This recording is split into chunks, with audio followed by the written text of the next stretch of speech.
Coming up on KUJH News, how the closure of the Department of Education is sparking uncertainty among students.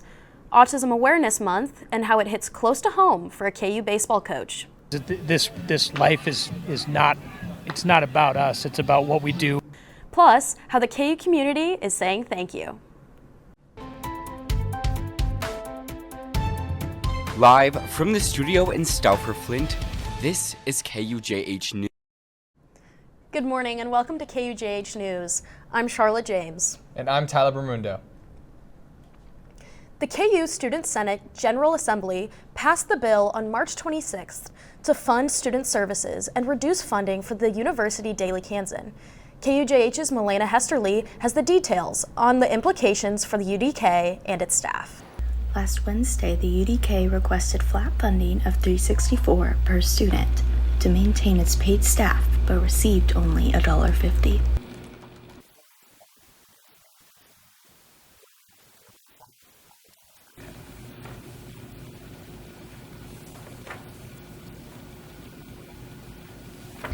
UDK advisor Nick Jungman spoke at the meeting stating, "We're here to help students participate in the self-governance process, and my contention is that it's impossible unless we're paying students to run the Kansan, and that's what we're asking for right here."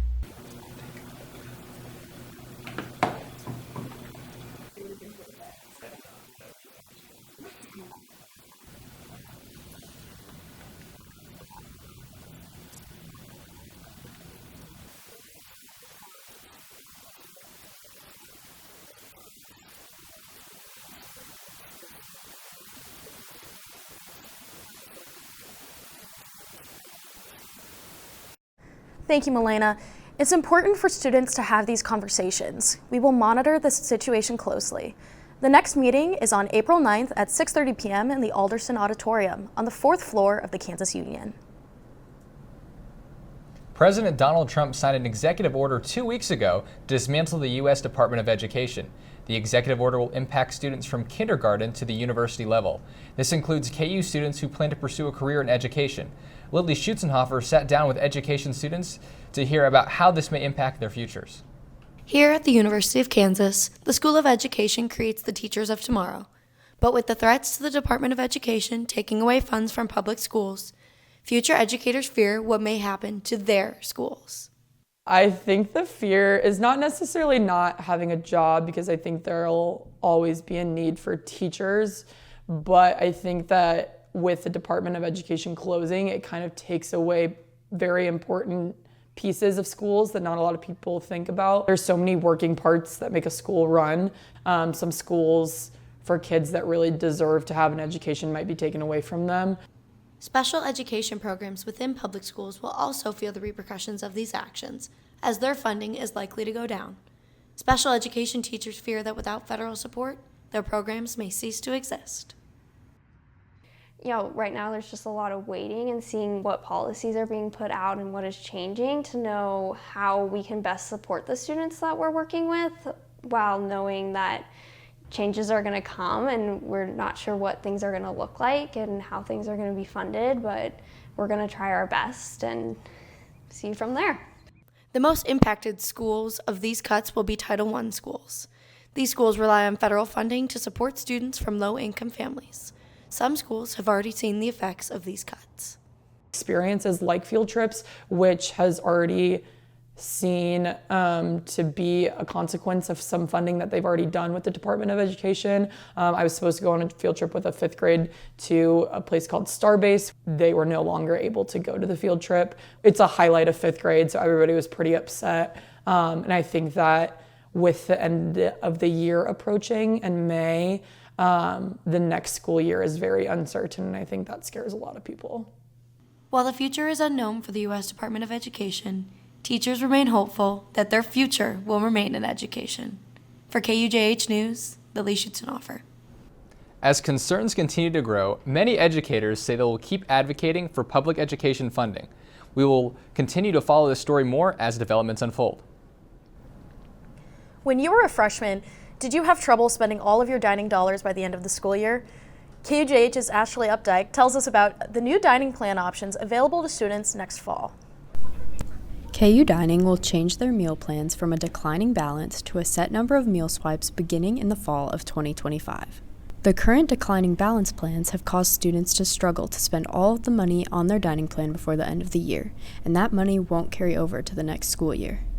The main thing about the dining plans and our choice to go into swipe plans is so our students don't have that extra money left over at the end of the semester. It really does break my heart when I see students with $2,000 trying to spend it at the end of the semester, whereas the meal swipes, it's a little easier for a student to budget, especially when it's their first year on their own. The change comes after researching other Big 12 and surrounding universities' dining options, hearing feedback from KU parents, and surveying upperclassmen who have paid for dining plans in the past. I'm having trouble finishing my dining plan, so I'm having to spend it on other people and buy other people coffees just because since it doesn't roll over, I don't get a refund. The new dining plans include the 10 meal plan, 14 meal plan, and premium meal plan. Each of these plans offers students a set number of meal swipes inside their dining halls, as well as a set amount of money to be spent on franchise dining spaces such as Starbucks, Chick-fil-A, and Wendy's, or other retail locations. Now you will not be going home with, 500 packages of granola bars because you're trying to spend the last, $500 of your dining plan. Overall, KU Dining hopes the biggest takeaway for future students is the ability to eat healthy meals over the entire school year and learn how to better budget. For KUJH News, Ashley Updike. Thanks, Ashley. For more information, visit KU Dining's website to view the full details and costs of each new dining plan. The weather has been a bit gloomy these past few days. Sam is here to give us the latest update. Sam, how's it looking out there? Thank you, Tyler. After a turbulent week of weather here in East Kansas, things have finally calmed down a bit for the time being, but I am watching for additional rain chances tonight, tomorrow, Saturday, and Sunday morning. Outside right now in the region, completely overcast skies. Here in Lawrence, we are sitting right now at 52 degrees with winds out of the east. They're at 8 miles an hour. Taking a look at satellite and radar together, I have my eye on this large band of showers just off to our south, moving to the northeast. They should stay to our south for the next couple of hours, but I wouldn't be surprised if we see some rain showers move into our area from the backside of the system as we head into late afternoon, early evening hours going through the day today. Taking a look at our 7-day temperature trend, we're going to remain below average for at least the next 6 days probably. Have a high temperature of 57 today, dropping down to 49 for Saturday, but will gradually climb back up towards 70 degrees for the middle of next week. Coming up, I will talk about those additional rain chances, break down those details for you, and the returning sunshine come Monday and Sunday as well. I'll also go in depth about the tornado outbreak that happened yesterday in the Missouri Valley and Upper Midwest. Break all those details down for you in a little bit. Tyler? Thanks, Sam. A little rain never hurts. Maybe we'll see some beautiful flowers when this all clears up. April is a month dedicated to raising awareness about multiple issues. One of those issues is sexual assault. KUJH's Taylor Doyle is live in front of Watson Library, where yellow signs are covering the lawn. KU Sexual Assault Prevention and Education Center displays these signs as a visual reminder that education and awareness are key to prevention. Thank you, Charlotte. KU's Sexual Assault Prevention and Education Center has placed all of these signs in front of Watson Library and Fraser Hall. Each sign represents over 5,000 individuals who have been trained in KU's bystander intervention. The center wants you to give a flock, which is the name of the mandatory course that all KU students have to take. Back to you in the studio. Thank you, Taylor. I remember the Jayhawks Give a Flock training during my freshman year. Jayhawks Give a Flock is a required course that every student at KU must take, and it continues to provide education to KU students. Coming up on KUJH News, how the search intensifies for the Lawrence missing person alert. An update on weather and how the windy conditions are impacting one KU sports club.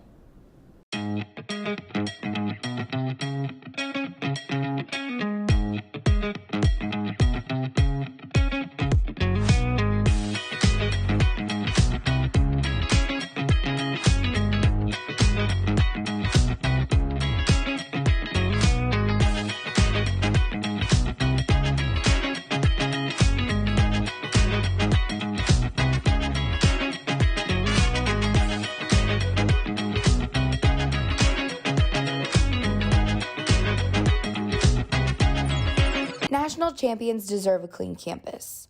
Don't wait for other Jayhawks to pick up your mess. Keep the University of Kansas clean. The Lawrence, Kansas Police Department is still looking for 74-year-old Wanda Dyer after issuing a statewide silver alert last Tuesday. She has been missing for 2 weeks now and was last seen wearing a black coat with pink lining and multicolored pants with a backpack on.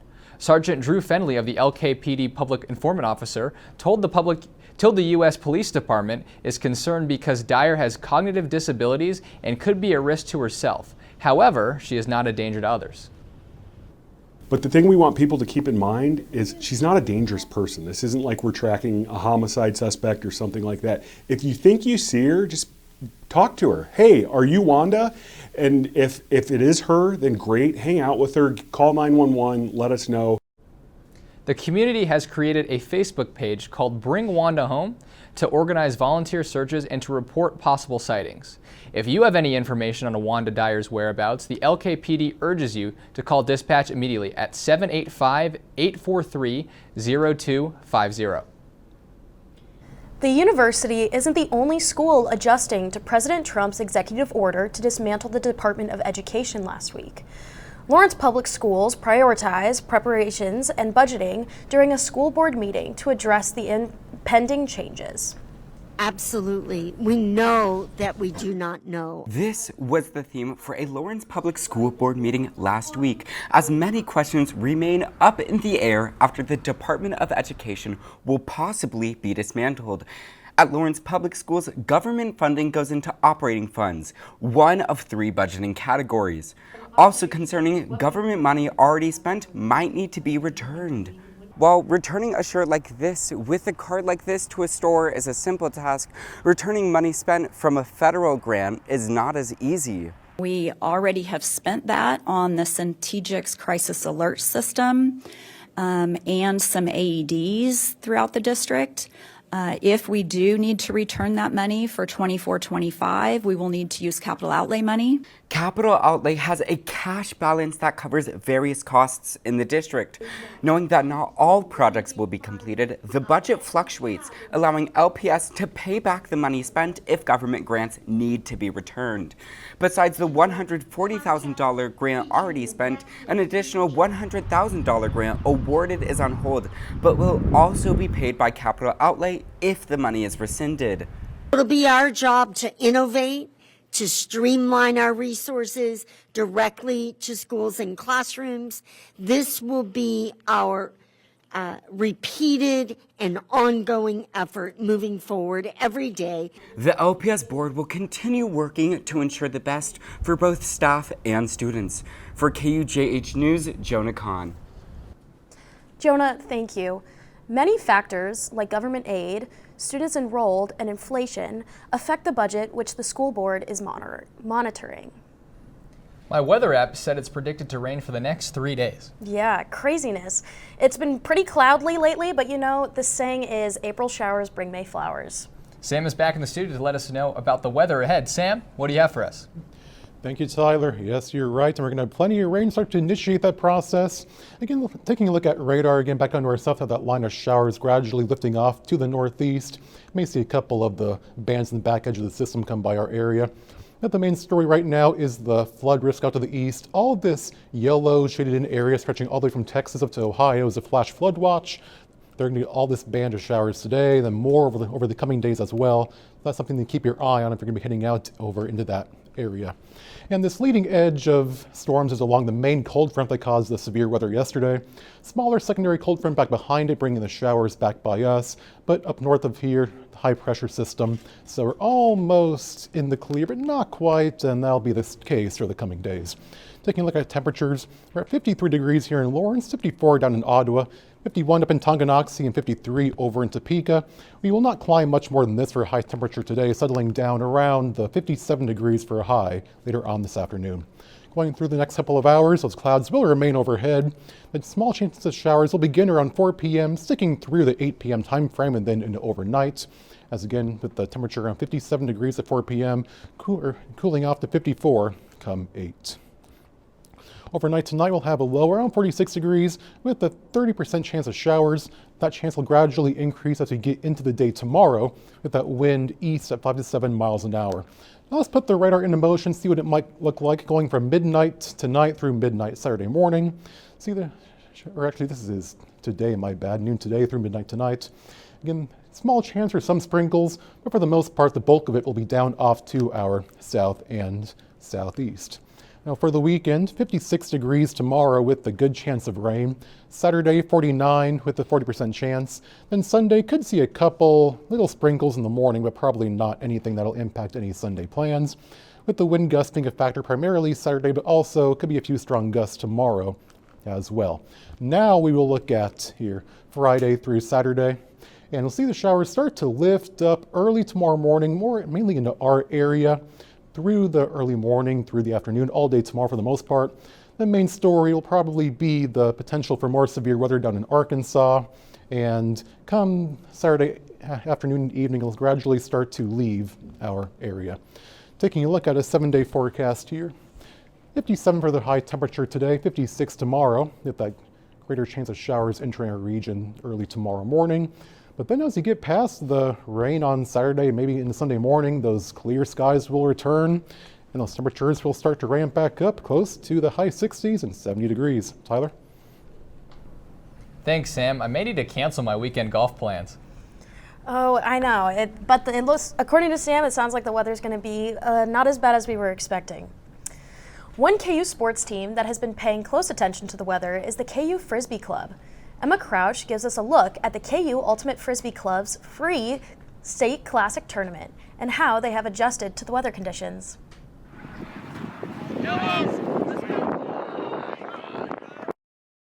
Kansas Ultimate Frisbee Club hosted the Free State Classic Tournament this weekend in Lawrence, Kansas. Saturday's games were challenged by strong winds, making every play a test of skill and adaptability. Despite the conditions, Kansas came out hot, taking an 8-3 lead in the first half.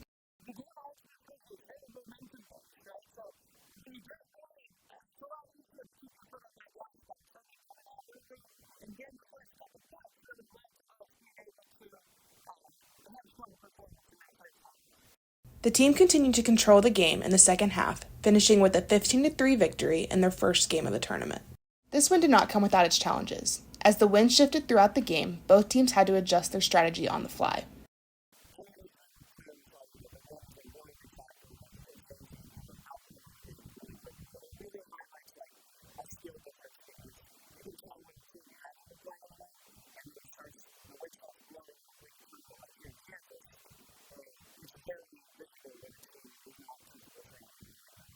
Kansas not only adjusted, but thrived under the challenge, using their experience and strategy to control the game.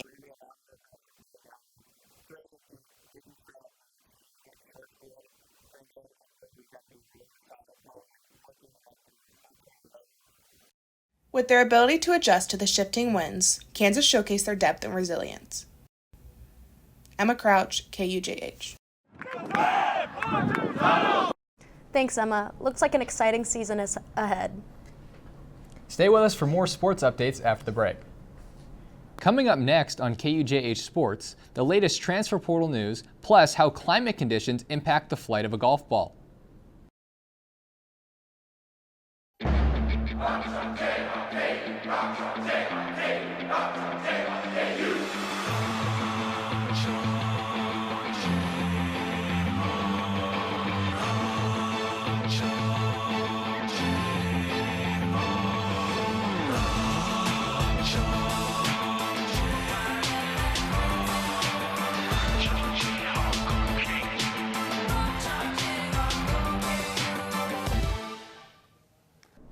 Today on KUJH Sports, we check in on the recent transfer portal updates, a special KU baseball game, and how the weather can affect the game of golf. I'm Lindsay Ryan.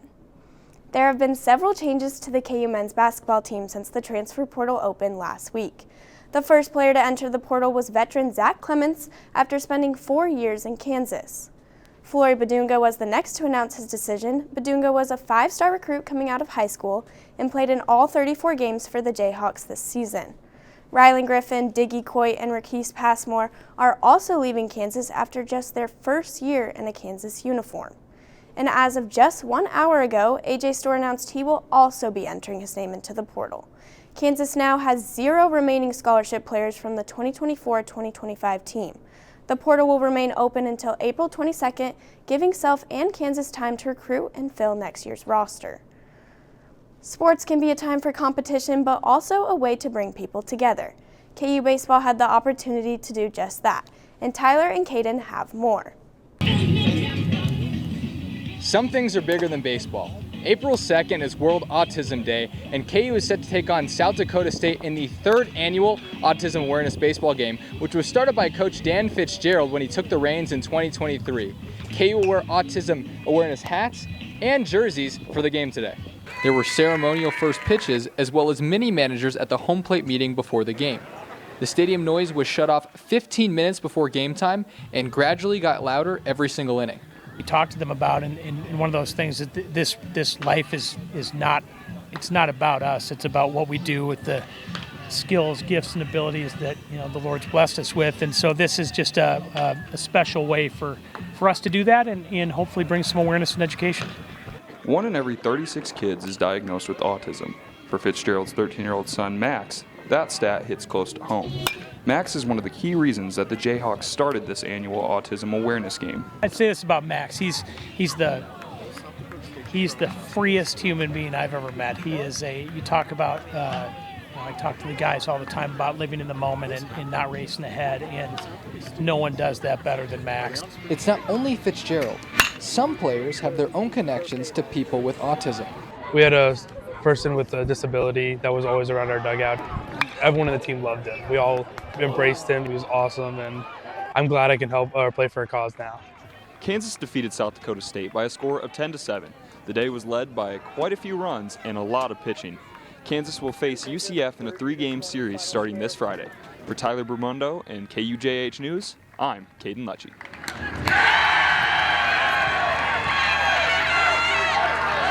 Thanks, guys. That's just one more reason sports can bring us together as a community. With the recent jump in weather temperatures and conditions, Coop Hannon is here to break down the scientific effects it has on the game of golf. Whether it's raining, windy, or blazing hot, the weather can play a major part in your golf game. Coop Hannon here to explain the effects that Mother Nature has on golfers. Sunny days, obviously the best option, as starting off on the tee box, ShotScope reveals the instant impact of summer drives versus winter drives. When we go out to Arizona and California, the ball will fly further because there's less moisture in the air, so air's thinner, it's going to fly further. The rule of thumb is typically every 10 degrees increase, you can expect a change of about a yard. So if it is 80 degrees, expect your ball to travel an additional 10 yards. When it comes to rainy golf, there gets water in between the face of the club and the ball, and it just doesn't come off as clean as it would if it was dry out. Expect your putts to be left short too, as the moisture dampens the greens. Additionally, when it is windy, you have to attempt to keep your ball underneath the wind. Wind just did a complete 180. It was down off the right, and it came into off the right, and I peered a 6-iron, and it went 20 yards shorter than it was supposed to with the wind that we originally had. When it's breezy, swingy, that's what they always say. Yeah. When it is breezy, swing. Oh, John Daly, what are we doing? For more, free club. For more, Coop Hannon, KUJH News. Thanks, Coop. Those effects seem to be no problem for our women's team, who is on a roll coming off a 3rd-place team finish at the Arizona State Ping Invitational and ranks number 22 in this week's poll. Best of luck to them as they look forward to the Big 12 Championship beginning on the 15th of April. And now, for more updates on our Kansas sports teams. Both the Kansas baseball and softball teams competed last night. The women won against the Kansas City Roos with a score of 8-0. And the baseball team continues to have success, extending their win streak to 6 games after a 10-7 win against South Dakota State. The tennis team is traveling to Iowa, where they will take on the Cyclones at noon tomorrow. The Jayhawks doubles were recently ranked number 30 in the ITA tennis rankings. The rowing team is back home after racing in Sarasota, Florida. They will host the Kansas Double Duel starting next Friday. Kansas track and field is competing in 5 different meets this week. They are currently at the John Jacobs Invite in Norman, Oklahoma. Then they will travel to both Arizona and California for the Gym Classic Invite and the Stanford Relays this weekend. Stay tuned for all the results and more next week. Coming up, the KU community coming together to do something good. Plus, a new KU club is dancing their way to nationals. We work harder together. We're constantly practicing and just preparing for this moment.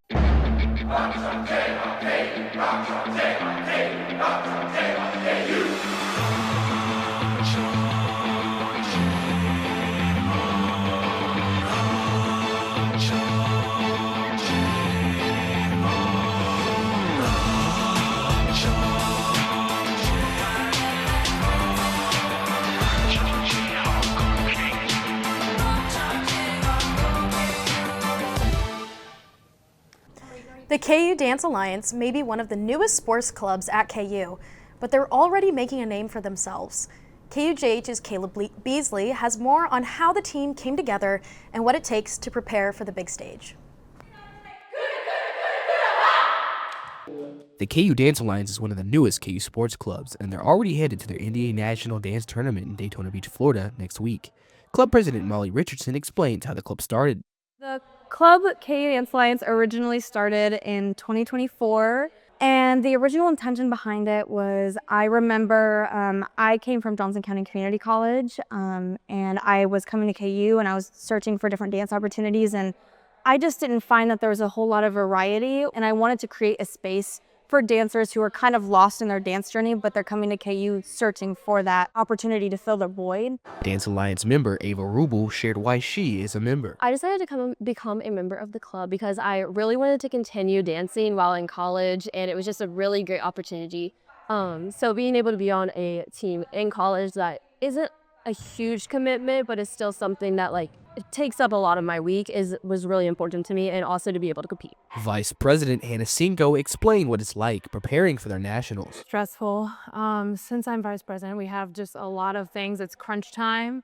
We have so many things that we have to do, like make a schedule, a packing list, and it kind of feels like all the weight is on our shoulders. We have been working on our nationals routine for pretty much the whole season since fall break. I do feel like we're ready. We've been working for this all year. This is our biggest goal of the year. We work harder together. We're constantly practicing and just preparing for this moment. This is Caleb Beasley, KUJH News. Thanks, Caleb. As a member of the club myself, I can say that we've been working extremely hard for this moment, and I'm so excited to take the national stage with this team. Best of luck to you, Charlotte, as well as the rest of the team. Now Sam joins us again to tell us about the tornado outbreak to our east last night. Sam? Yeah, thanks, Tyler. It really was an all-around terrible situation last night for portions of Arkansas, Missouri, Tennessee, Kentucky, even all the way up to Illinois and Indiana. Had strong tornadoes last night. This is just a loop here of the radar last night. Every red box you see pop up is a tornado warning that was issued yesterday afternoon and evening, then into the overnight hours, starting out in Missouri and Arkansas, moving up into Illinois, Indiana, up through Memphis. I know that West Tennessee had a lot of major damage from these storms. There were, as of 9 a.m. this morning, there were 3 confirmed fatalities in Tennessee, 1 in Missouri, I'm pretty sure. And there were a total of 728 tornado and severe thunderstorm warnings combined that were issued within a 24-hour span. That is the most since the 2011 super outbreak, which if you're a weather enthusiast, you know all about what that is. That brought lots of tornadoes and severe weather down to Dixie Alley. This is the same radar loop just earlier this morning. It can stretch all the way out near West Virginia, Pennsylvania, further down south. Just an all-around bad situation. And the bad news again is that they're not done yet. This is the severe weather risk for tonight with the elevated tornado chance mainly for Arkansas, stretching back up into the same areas in Tennessee that were impacted yesterday. And then for tomorrow, same deal, basically carbon copied severe risk with an elevated tornado threat. And then Saturday, just a little bit south, again, largely over the same region. Then Sunday stretches off finally a little bit further east, but this whole area is going to have flooding concerns along with all that severe weather, just constant rainfall over the next 4 days. Back to you. Thanks, Sam. Make sure everyone stays safe out there. Meanwhile, a lot of excitement is building here at the University of Kansas as we count down the days till the big event taking place this Saturday, April 5th. KUJH's Jenna Zare and Delaney Gregory bring us a preview of what to expect. The University of Kansas is gearing up for a day of giving back. Students, faculty, and volunteers are preparing to spread out across the city of Lawrence, taking part in one of the largest community service events of the year. We spoke with the Big Events Executive Director to get more insight about its impact on the Lawrence community. We serve on a non-need basis, so anyone can sign up to be a job site. So whether they can do it, whether they can't do it, whether they have the time, whether they don't have the time, we still go help them. From assisting local nonprofits to beautification projects around the city, volunteers will take part in hands-on activities aimed at making a difference. We were helping prepare for a family to move into a new home. And I was nailing things in the wall. I was acting like I knew what I was doing. I absolutely didn't, but it was fun and I made new memories and I still think about them to this day, so it was worth it. Along with making a difference, participants can enjoy a variety of perks throughout the day. Provide free shirts, free food, free merchandise, and also different tabling opportunities for other service organizations to kind of get the word out about ethical service and just other service opportunities. With just a few days left until the big event, organizers encourage anyone interested to sign up and get involved. You can find more information at thebigevent.ku.edu. For KUJH News, Delaney Gregory and Jenna Zaire. Thank you, Jenna and Delaney. That sounds like a great way for students to make a difference. We'll be following up next Thursday with a look at how it all unfolded. You don't want to miss it. Well, that is all we have for you this morning. Check out KUJH on TikTok, Twitter, and Instagram for exclusive content, and keep up to date on the latest stories at KUJHnews.com. I'm Charlotte James. And I'm Tyler Ramundo. KUJH News will be back next Thursday at 11:30 a.m. Have a great rest of your day.